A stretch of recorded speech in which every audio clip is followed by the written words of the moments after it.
नमस्कार, मैं दीप्ति के थॉट्स में आप सबों का स्वागत है।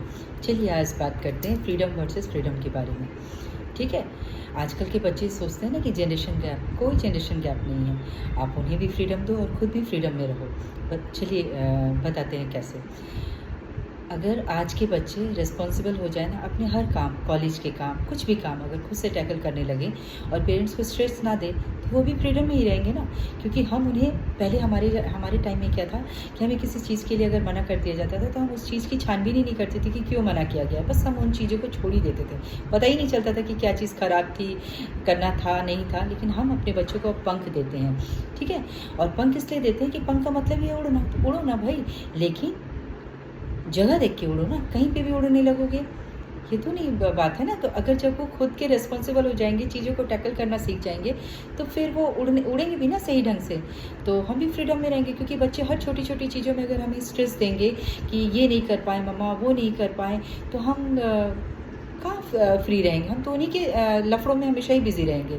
तो मेरे बोलने का मतलब है कि फ्रीडम करने से नहीं होता है। फ्रीडम तब मिलेगा ना जब आप सब चीज़ करना सीख जाओगे।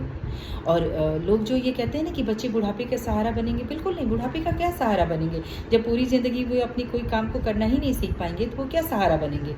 वो सहारा बनेंगे, सहारा दैट मीन्स होता है कि वो अपनी प्रॉब्लम्स के लिए अपने पेरेंट्स को बताएंगे कि ये काम है मेरा और मैं खुद कर सकता हूँ। तो जब हमें स्ट्रेस फ्री रखेंगे ना वो, तो वही हम पेरेंट्स का फ्रीडम होगा। और एज रिलेटेड जो इशू होते हैं उसमें बच्चों को ये पता होगा, क्योंकि वो रिस्पॉन्सिबल रहेंगे ना स्टार्टिंग से। तो उन्हें ये पता होगा कि एज रिलेटेड इशू है, कि मम्मा पापा भूल जाते हैं, तो ये सब चीज़ें अब हमारी जिम्मेदारी में हैं। क्योंकि उन्होंने हमें स्पेस दिया, हमारे पंखों को काटा नहीं। हमें बस इतना बताया कि पंख काट सकते हैं तुम्हारे, लेकिन काटा नहीं। बस इतना बताया कि उड़ो और एक ऐसी अपने डायरेक्शन में उड़ो, और जब थक जाओ तो कहीं पे फिर रेस्ट लो और अपने पंखों को भी थोड़ा रेस्ट करने दो।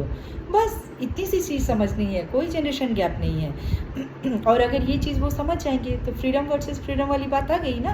और हम जो घर वर बनाते हैं वो हम वॉचमैन खुद बनने के लिए थोड़े बना रहे हैं, ये बच्चों के लिए बना रहे हैं, उनके बच्चों के लिए बना रहे हैं। तो जब हम कहीं घूमने जाएंगे तो ये बच्चों की रिस्पॉन्सिबिलिटी होगी कि घर को कैसे हमें हैंडल करना है, कैसे लोगों को बुला के घर को मेनटेन करना है, सब उनकी रिस्पॉन्सिबिलिटी होगी। तभी तो हम ये पंख देते हैं उन्हें। बस हम उन पर इतनी नज़र रखना चाहते हैं कि जब उड़ो तो अपने डायरेक्शन को समझो। यही है फ्रीडम वर्सेस फ्रीडम। बुढ़ापे का सहारा वारा की कोई बात नहीं है। क्योंकि अगर हम उनको अभी से मेरे लिए तुम जिंदा रहो, मेरे लिए करो, अगर इस टाइप के सोच रखेंगे तो वो कभी भी बड़े हो ही नहीं पाएंगे। वो हमेशा डर से बड़े होंगे। इसलिए उन्हें भी खुली छूट दो। बस वो अपने डायरेक्शन को समझे, अपनी रिस्पॉन्सिबिलिटी को समझे। बस फ्रीडम ही फ्रीडम, और हम भी फ्रीडम में रहेंगे। तो ये हो गया, मेरी आज की टॉपिक थी फ्रीडम वर्सेस फ्रीडम। चलिए, नमस्कार।